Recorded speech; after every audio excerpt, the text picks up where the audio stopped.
Good morning, everybody. Mark Finan here in the home weather office on this Tuesday morning. It's now the 25th day of February, 2025. This is the morning briefing coming to you from a sunny home weather office, a bright, clear morning out there, at least here at the home weather office. I know there is a little bit of fog here and there in the valley floor, but not here at the home weather office. It's going to be another nice day with temperatures warming into the 60s this afternoon. Beautiful day, and even warmer during the day tomorrow. So yeah, really nice, but we are looking at some chances of rain and snow down the road. Nothing all that big, and well, part of it may impact the weekend. I'll show you that here in a little bit. It's just going to be a part of the weekend. But what I want to start with today is how we're doing in terms of our rain and snow season. You know, it's been one of those years that's been kind of, well, all over the place because we got off to that great start in November and into December. And then we had that lull in January, really dry January, and then an active couple of weeks. So it really has been up and down, and I've heard skiers complain that it hasn't been that great of a year. But what's more important is how much snow there is, because the snowpack helps to replenish the reservoirs. And if you think about our whole overall water system, the reservoirs are great. They provide the water they'll be using in 25, whereas the snowpack is the water that we'll be using in 26. And technically, if you think about it, we always say that Shasta is the biggest reservoir in the state at 4.5 million acre feet. But it's really the snowpack that is the biggest reservoir in the state because it holds the water to slowly be released during the summer months and help to replenish the reservoirs as we go through the year. So that's why we take a close look at the Sierra snowpack to see just how we're doing in terms of water. So let's take a look at that. So what I'm showing you here comes from CDEC, the California Data Exchange Center. If you just do a Google search for CDEC, CDEC, and go to snowpack, you'll come up with this little thing.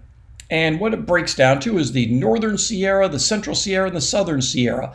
And it goes by the number of stations reporting on that day, the SWE, snow water equivalent, percentage of April 1st reporting, because that's technically how much they want at the end of the year is 100% of average. And they say percentage of normal for this date. I'd prefer they said average, percent of average for the state, because there's no such thing as normal, but percentage of average. And I believe that's the 30-year average that they use. All right, so here's where we stand today in the Northern Sierra. So this is snow that will eventually feed into Shasta and Oroville and Trinity, and it stands at 113% of average. Nice. And 93% of the April 1st average. So if you are concerned about Shasta, if you like to go boating on Shasta during the summer months, right now it looks as though there'll be plenty of water coming down into Shasta to keep that full during the early summer months. A little farther to the south, the Central Sierra. Now this includes the American River, areas around Tahoe, 85% of average for this time of year.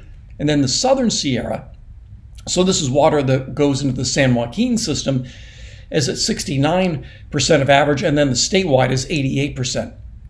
So we're doing okay, despite the fact that we've been all over the place. We'd like to see more in the Southern Sierra so that the San Joaquin system can fill up nicely, so we get some water into New Melones and Don Pedro and Millerton. Yeah, so while we're doing okay for this time of year, obviously we do need more. And another way to look at that is this graph from the Central Sierra Snow Lab. And this is at Soda Springs. The red line is how we're doing this year, and this dark blue line is the average, and then these are various percentiles of average, if you will. So as you can see, as of today, we're right around the average, 95, 100% of average, something like that. But as you can also see, between now and April 1st, there is still a lot to go. March can be a very wet month. And so let's see, this goes from 232 to 3. So yeah, they need another 100 inches of snow just to keep up with average between now and April 1st. So as you can see, while we're doing okay right now, if we flatlined between now and April 1st, we'd be well below average. So we obviously need more rain and more snow, even just to keep up with average. One other thing I'll point out is that 100% of average is relatively arbitrary and doesn't really speak to our water supply issues. Now, obviously, if we had 50% of average, that wouldn't be good. But if we end up a year with, let's say, 85% of average, that's, in most cases, is going to be okay. As long as the preceding year had been all right, something around 85% of the year shouldn't be read as, oh, it was a disappointing year. No, 85% of average is okay, because again, 100% of average means nothing in terms of our water needs. It's just how much snow and water we average in the Sierra. And it's not like we use all of the water. The more we can get, yeah, in most cases the better, until it's extreme. But 100% of average doesn't mean, so it's not like, it's not like we need 100% every year. There can be some years where we get, like I said, 80, 85. Some years we get 120, 125. All of that balances out. What isn't good is when we have years that we end up with 40 or 50%, and then those, of course, are the drought years. So don't get too caught up in the 100% mark, so that if the snow survey comes in late March, early April, and it's only 88% of average or whatever, don't be too caught up with that it was a bad year. It'll be an adequate year if it's only, let's say, 85 or 88%, but not a great year. All right, so let's get into what is going on right now and talk about our further chances of rain.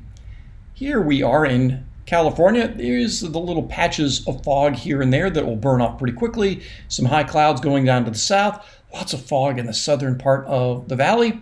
And then mostly clear out here in the Pacific. And then there's a weather system out here. Yeah, that looks nice. That looks really nice. All right, so let's take another look at that. And for that, let's go to the precipitable water. A lot of you really like this map, and I'm happy to show it to you.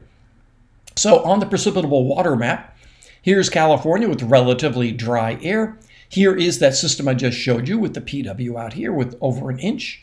And then there'd be another little AR out in here. So these are the areas with enhanced moisture. And if you want some really good rain, this is what you want to have come over California. As you can see over the next couple of days, this thing gets more aligned north-south, which isn't good for California. And then just a little piece of it comes together enough on Friday to maybe bring some sprinkles. I'll show you that on the NAM here in just a little bit. So that kind of falls apart.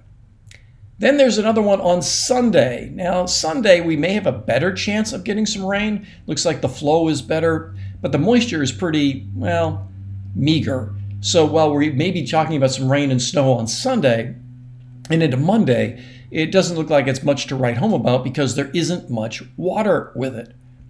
So let's continue down the road to see if there is anything. So it's these, maybe I should point out that it's these AR sort of systems that differentiate between a system that brings us meager amounts of rain and the AR type of systems that bring us really good rain and more beneficial rain. So here we are getting into the time around March 8th, 9th, and that's what we're looking for. So that looks a lot different from what we could see this next Sunday. So we'll keep an eye on this. The models have been hinting at something around March 8, 9, 10, somewhere in there, maybe getting something like this. So we'll have to see how that plays out. It's still a long way away. But certainly this pattern right here is a lot different from what we see on this coming Sunday. So you see the difference? So when I show you the model here showing the chance of rain on Sunday, there's a difference between that and this. So that's a week later. All right. So let's take a look at some model stuff. Let's go to the NAM. The NAM shows us dry today, obviously, and dry during the day on Thursday. And then here's that little system on Friday. That's Friday morning around 7. And it does show a little bit of snow in the Sierra, but the snow totals will be very, very light. And then a couple of sprinkles. Pardon the noise in the background. One of my computers is kind of freaking out. All right. So anyway, on Friday afternoon, maybe some snow showers in the Sierra. The GFS looks at that a little bit differently. It's a little cut off and it brings it farther to the south. Either way, yeah, there may be some stray sprinkles on Friday. Here's the one on Sunday. This is Sunday afternoon. Perhaps some light rain and a couple of inches of snow in the Sierra. But actually, that kind of hangs around into Monday. This looks like it's more orographic driven than moisture driven, so that keeps the totals down. But still, if I was going into the office today, I'd probably be including a chance of showers on Sunday and into the day Monday. So if you're making weekend plans right now, Saturday looks like your better day, but I wouldn't call Sunday a washout or something like that.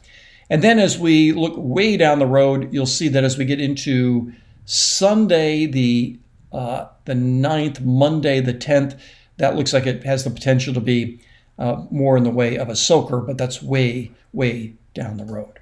So a couple of things to keep an eye on over the next couple of days, maybe some scattered sprinkles on Friday, but I'm retired. If I have outdoor plans on Friday, I'm not going to cancel them. Keep an eye on Sunday. Maybe you'll be able to time out some of those showers a little bit better and see if it's going to have any impact on travel in the Sierra. We might get a couple of inches of snow, at least the way it looks right now, but maybe not, the sort of thing that the roads get closed, but maybe enough for chain controls. We'll have to see about that. But today's Tuesday. We have plenty of time between now and then. That's everything I have for you on this Tuesday morning, a bright and sunny day. Go out and enjoy it. Make it a great day. I'll talk with you later.